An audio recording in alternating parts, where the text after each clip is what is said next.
The midday sun in Quang Ngai doesn't just warm you, it presses down on your shoulders like a physical weight. But today, the heat radiating from the dry earth isn't the hardest thing to bear. The local farmer stands firm at the edge of her land.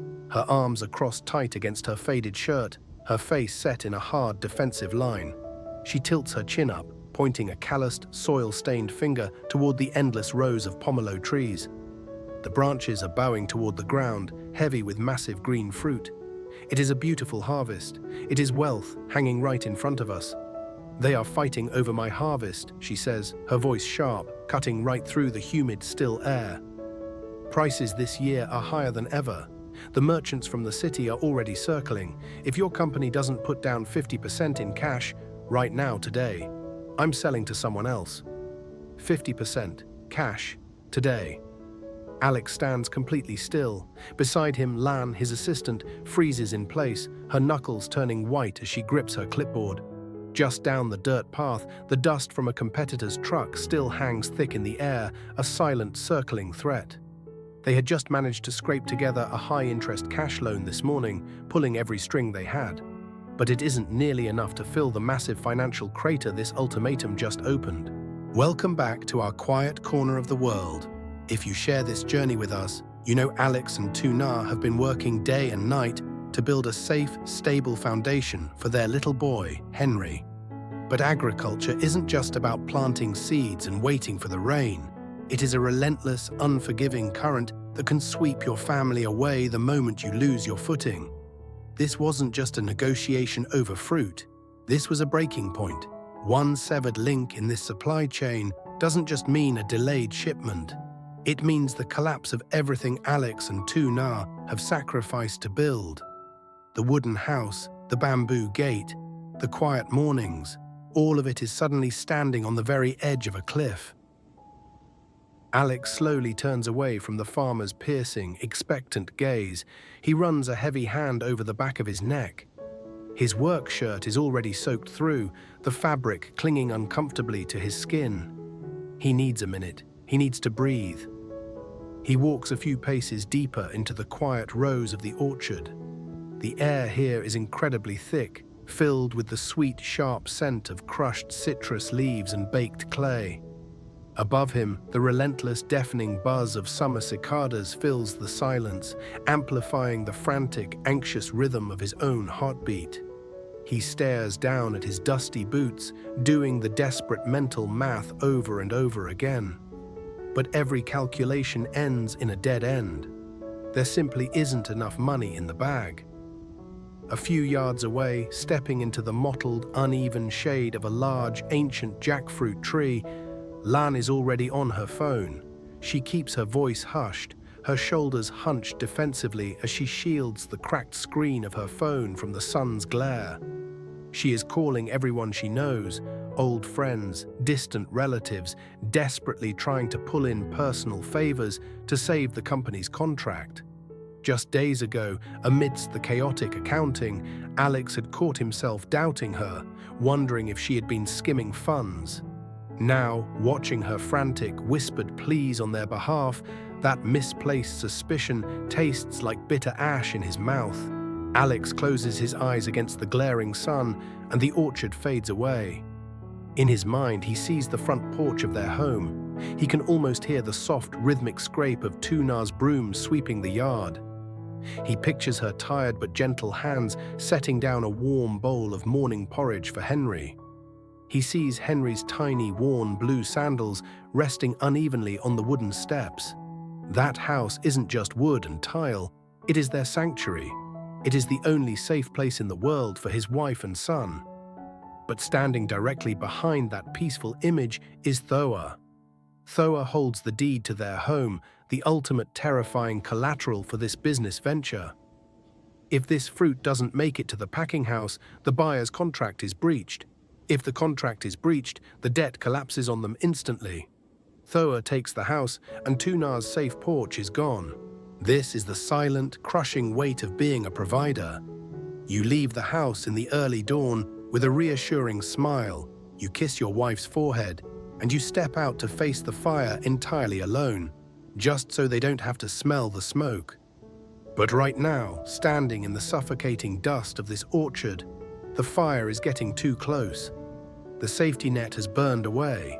The silence between the rows of pomelo trees is heavy, broken only by the dry crunch of Alex's boots against the baked earth. He paces a slow, tight circle. Each step kicks up a small cloud of red dust that settles quickly in the stagnant, humid air. Look closely at his hands as he walks. They are calloused from working the soil, stained from endless hours of building, planting, and repairing their small farm. But right now, those hands are entirely empty. He stops, letting his arms drop heavy to his sides, and stares up at the thick canopy. The leaves filter the harsh, unforgiving sunlight into soft, dappled patterns on the dry ground. It is beautiful here. The earth is doing exactly what it was meant to do, yielding a rich, heavy, magnificent harvest. Yet beneath this natural abundance lies the ugly, terrifying reality of his own financial ruin. Retention anchor. It is a strange, suffocating feeling to stand completely surrounded by a fortune in fruit, knowing perfectly well that your own family is practically penniless. Alex traces the rough, uneven bark of an old tree trunk, his mind running through the terrifying domino effect that is about to crush them. If they cannot secure this specific crop, the local supply chain breaks today. If the chain breaks, the massive contract with the city buyer is breached by tomorrow morning. And if that contract fails, the debt owed to Thoa becomes immediately due. There is no grace period. There is no emergency fund hidden away. Thoa will take the wooden house. He imagines walking back through that familiar bamboo gate, sitting Tuna down at their scarred wooden table and telling her that the home they built with their bare hands is gone.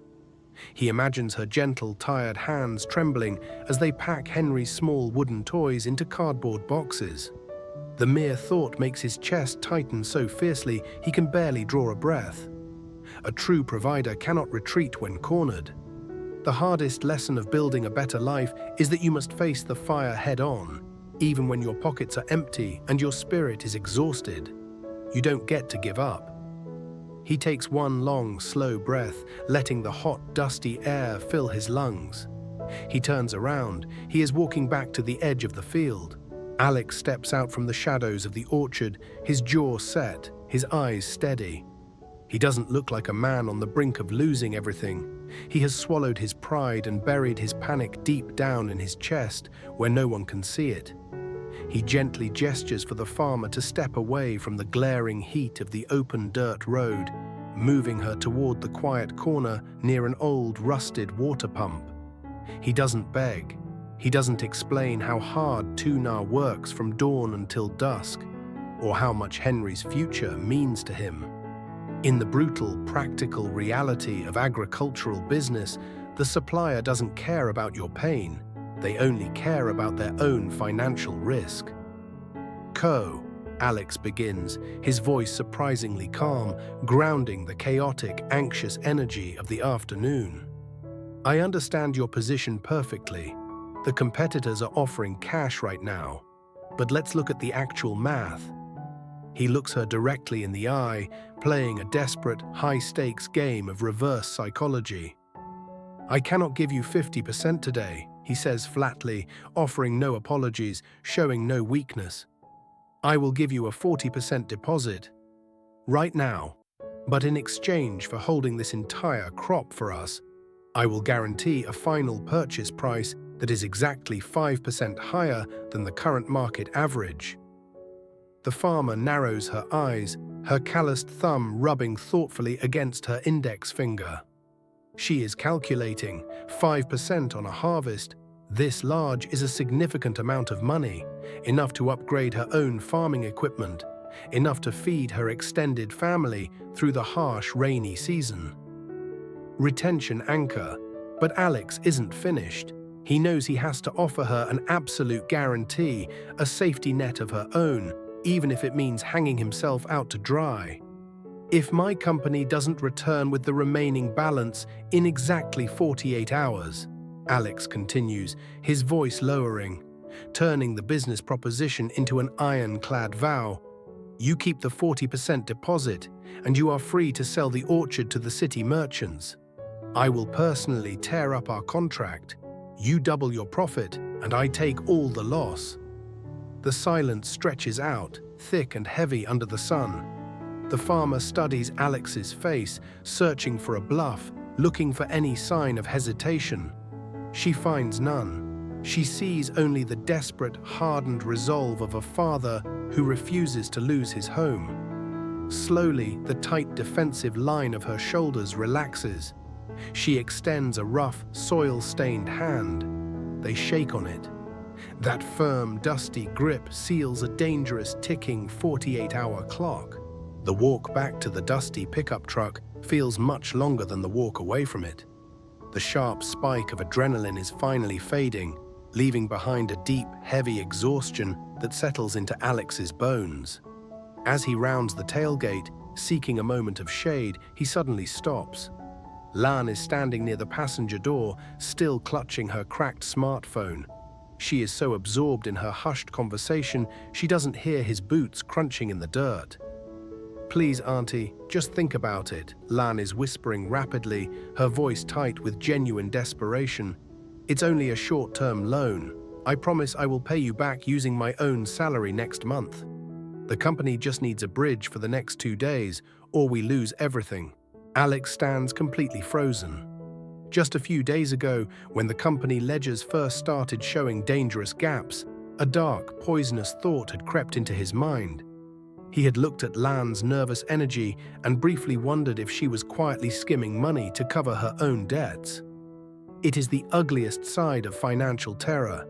It slowly starves your trust, making you suspect the very people standing right beside you in the mud.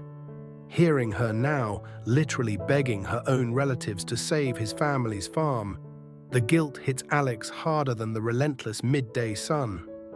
He had been so entirely consumed by his fear of failing Tu Na and Henry that he had completely blinded himself to Lan's quiet, fierce loyalty. He takes a slow, heavy step forward, his eyes suddenly hot and stinging with unshed tears. He reaches out and gently places a calloused hand on her trembling shoulder. Lan jumps, startled, quickly pulling the phone away, but Alex just shakes his head, offering a soft, deeply regretful smile. "Hang up the phone, Lan," he says quietly, his voice thick with emotion. "Thank you. But the money?